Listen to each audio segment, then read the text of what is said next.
Okay, today's date is Wednesday, December 18th, 2024. Time is approximately 3:46 p.m. This is Captain Troutman. I'll be conducting an interview with Detective Sergeant Mullins of the Lake Placid Police Department in regards to this case. Case number is IA 2024-2.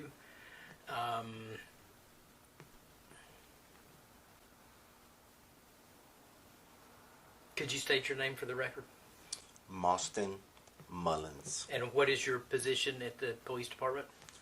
Detective Sergeant. Okay.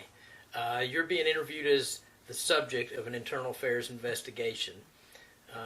You'll be asked questions specifically directed towards your actions or knowledge obtained while an employee of the Lake Placid Police Department. Failure to answer any question related to your employment or fitness for duty may subject you to departmental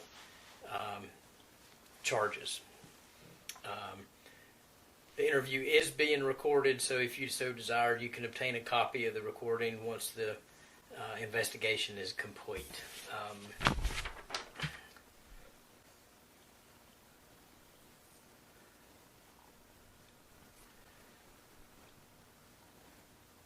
The investigation concerns events surrounding a report of trespassing at the Journal Plaza on Tuesday, December 10th. It occurred around 5 p.m. in which you responded.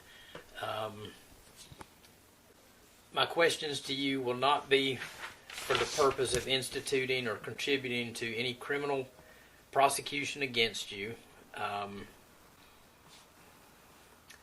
either now or in the future. During the course of this questioning, if you do disclose information as a result of the questions I may ask you which indicates that you are guilty of criminal conduct, neither your statements nor your fruits of your statements can be used against you in any legal criminal proceeding involving criminal charges against you.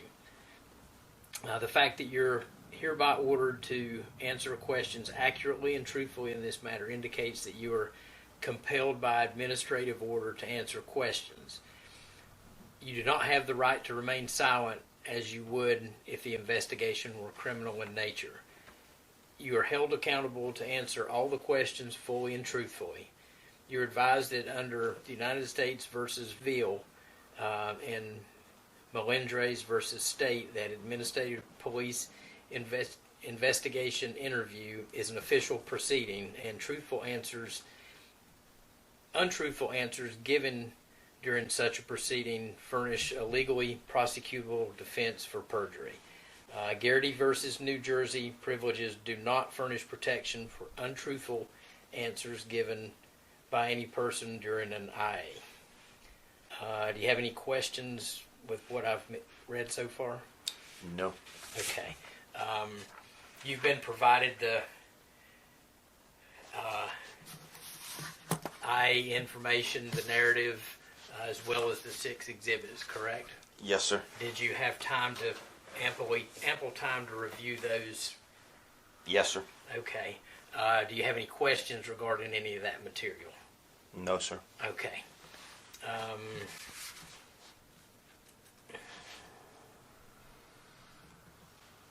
Are there any objections you would like to voice at this time in regards to investigator bias, fears, departmental bias, policy, process, objectivity, concerns, any of that?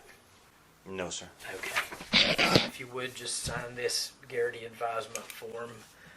It's got your name printed. Just sign, date, and then I'll witness it for you.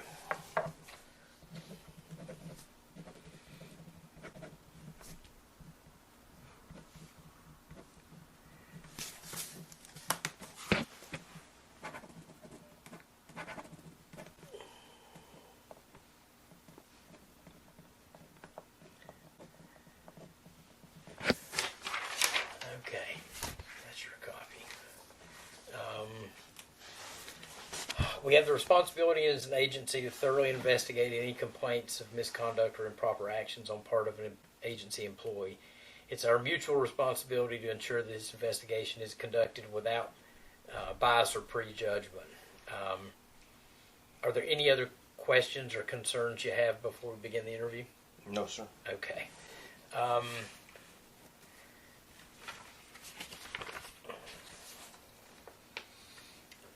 you're familiar with the incident that I mentioned from the 10th? Yes, sir. Okay. Did you have a chance to look at that exhibit? I believe it was 6, the photo of the gentleman. Yes, sir. Is that the person that you had interaction with at Journal Plaza? Yes, sir. Okay.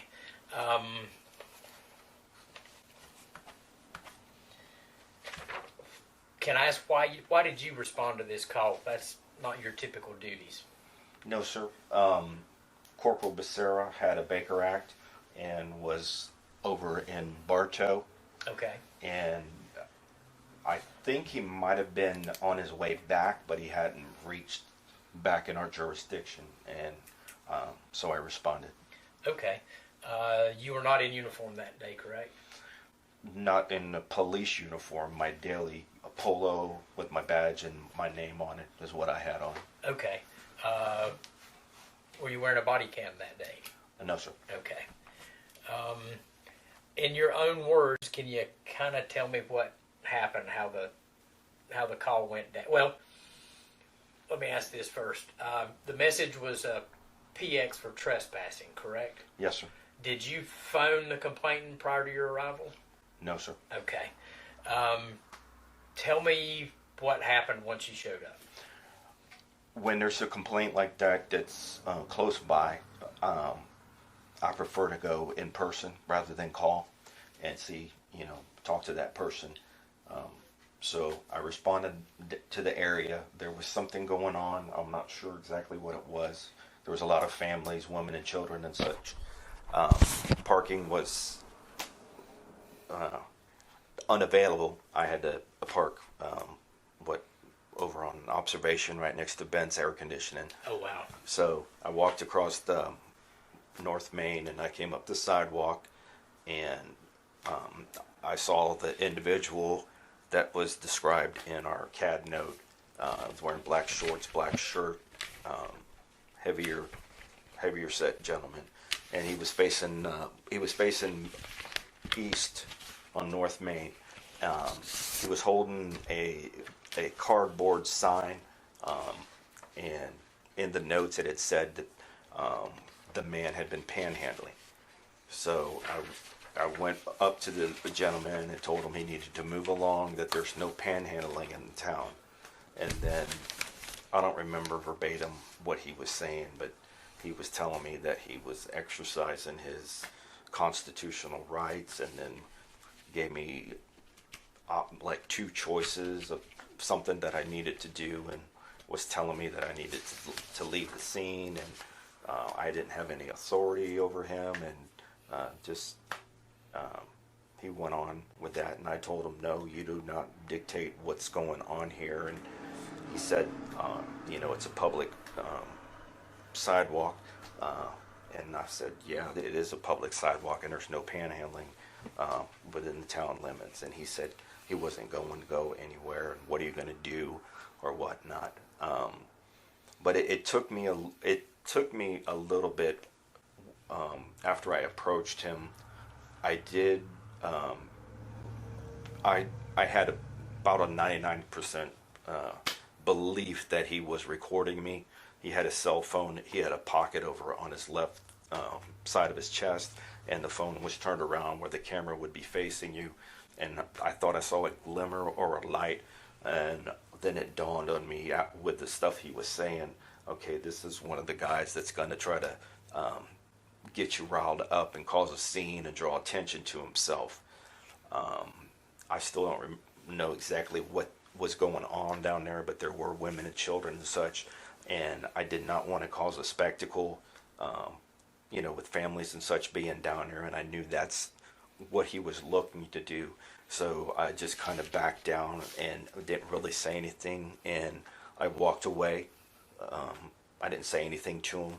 He told me that he didn't like my attitude, that I should have asked him what was going on, and that I couldn't act off of hearsay or whatever. But it wasn't really hearsay. It was witnesses that were saying what was going on.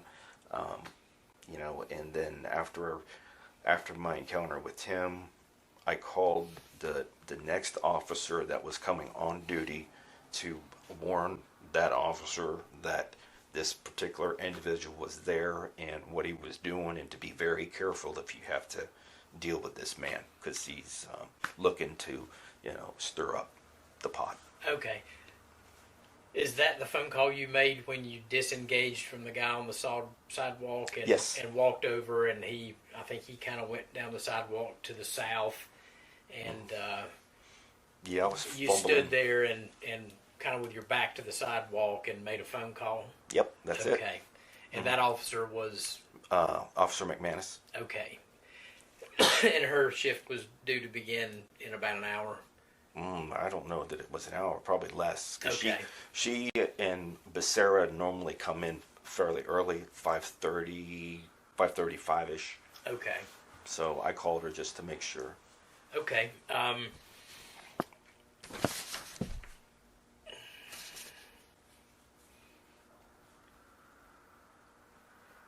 Did you know at the time that sidewalk is in fact private property and not a public sidewalk? At that time, no. Okay. Did you have a chance to look at the pictures and the survey and the exhibits to? Yes, sir. Okay. Yes, I seen the survey in there, and it was showing, looked like it was the entire sidewalk was private property. Yeah. And he was adamant that it was Public. public property, not private property. Yes, sir. Okay.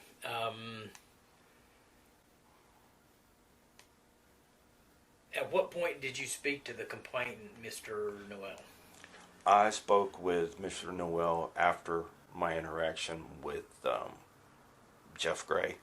I went in to tell him what was, what had transpired, and he said, "Well, that is private property." And then he mentioned that he had already mentioned to Mr. Gray that it was in fact private property, and that Mr. Gray argued with him that it was not, and he could be there exercising his rights or whatever. But I did explain to Michael that what I observed, I didn't see him doing anything illegal and couldn't force him to leave the area. Okay. And he said he wasn't happy with it, but he understood. Right. Okay. Did the fellow with the cardboard sign, did he identify himself at any point? I don't think so. I don't recall. Okay. I don't recall him saying his name at all. Okay. Did you ask him for identification or demand identification from him at any point? No, sir. After our encounter, I'm certainly not a prophet, but I had a very strong feeling that if I were to ask him for his identification or to identify himself, it would have been a whole nother argument and a whole nother scene. So I opted just to back away and not give him the audience that he wanted. Okay. So, did you detain him at any time? Nope. No arrest was made? Nope. Did you put hands on him at any time? No, sir. Would you consider the conversation you had with him on that sidewalk? Could he have had the perception that he was being detained at that point? I don't see how he could. I mean, we were like facing each other, maybe a few feet apart. I didn't say anything about him being detained or anything at all like that. It was more like a consensual encounter, a casual conversation. Okay. And at one point, he disengaged and walked away from you, correct? Yes, sir. Okay. And you didn't pursue him? You didn't engage with him after that? No, sir. Okay.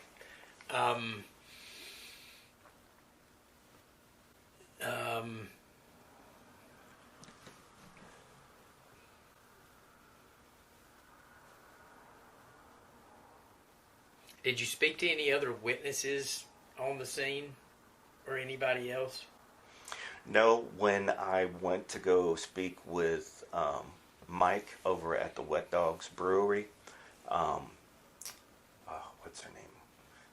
the little Spanish lady that has the food truck right there. She saw me walk by, and I talked to her for just a second, but it had nothing to do with that incident. Okay. She was trying to get me tacos. Okay.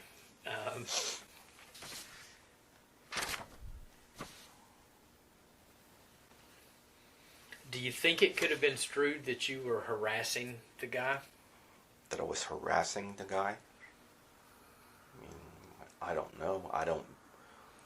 Or trying to coerce him? Coerce him? I don't think so. I mean, I was responding to a call of a trespasser that was there that had set up right next to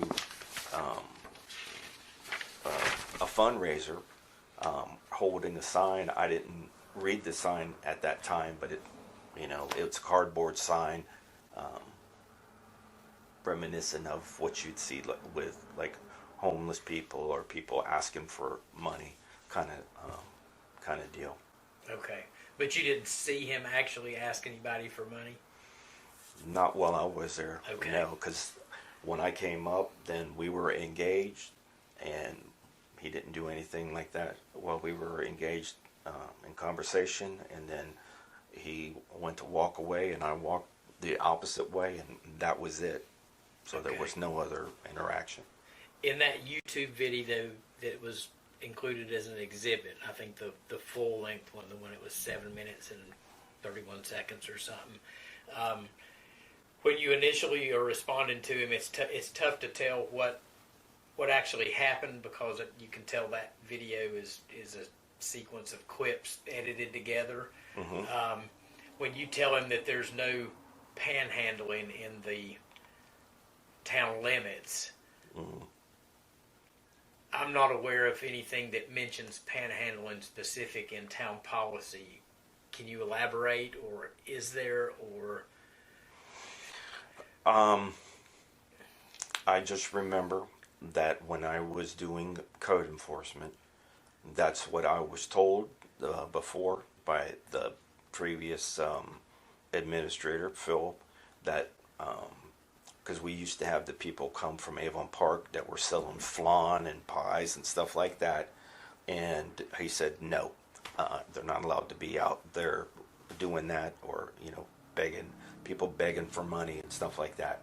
So, and that's what panhandling is. So that's just what I had been going by, is just for people not to be coming and asking for money and harassing people, because we do have some that do it aggressively. Yeah, I think in and of itself, asking for somebody in money in public has been determined through case law not to be illegal, and protected by First Amendment. Yes. Unless it becomes aggressive, which is addressed under a Florida statute about obstructing vehicle and pedestrian traffic, and persisting once you've been told no, or harassing or threatening, that kind of stuff. Yeah, I just looked that up myself and saw that more than likely most of if there's ordinances out there that prohibit that, they're unconstitutional based on the freedom of speech. Were you aware of that at the time?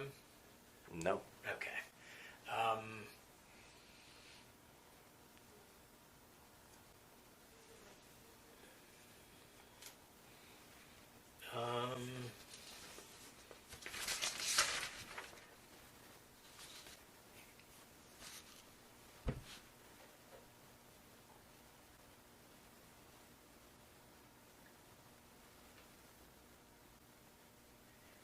There is procedure in our policy and procedure about responding personnel being responsible for conducting a full investigation, to include talking to all the complainants, victims, witnesses, suspects, and making every effort to observe all circumstances, conditions, and events that are relevant. Do you feel like you did that day at that time at the Journal Plaza? Well, on that particular call, the complainant was Michael. I did speak with him. He said that the man had been panhandling out there, so I went to talk to him.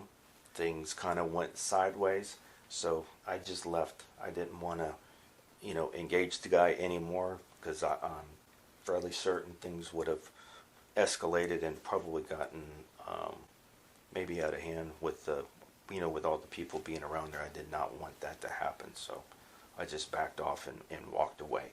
He wasn't doing anything illegal, so I didn't really see a need to sit there and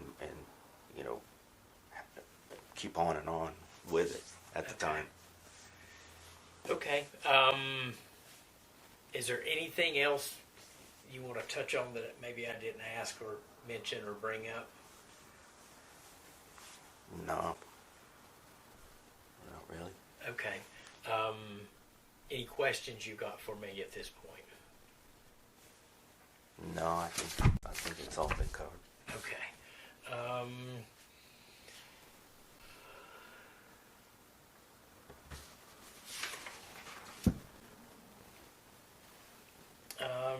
Agency policy requires that members of the agency to keep this information we discuss confidential until the investigation is complete. I would ask you to do that. Do you understand that? Mm-hmm. Okay.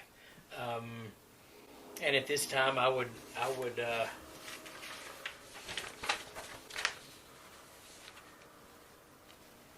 request that you get with Chief Schneider to schedule a meeting with him to see if and what any discipline will come of this. Probably, I don't know, maybe tomorrow. I should have everything finished up and in final form. Okay. Any questions, anything we didn't address, any concerns, any questions about the information that was provided to you or anything? No. Okay. Okay, if not, that'll conclude this interview. Time is approximately 4:08 p.m.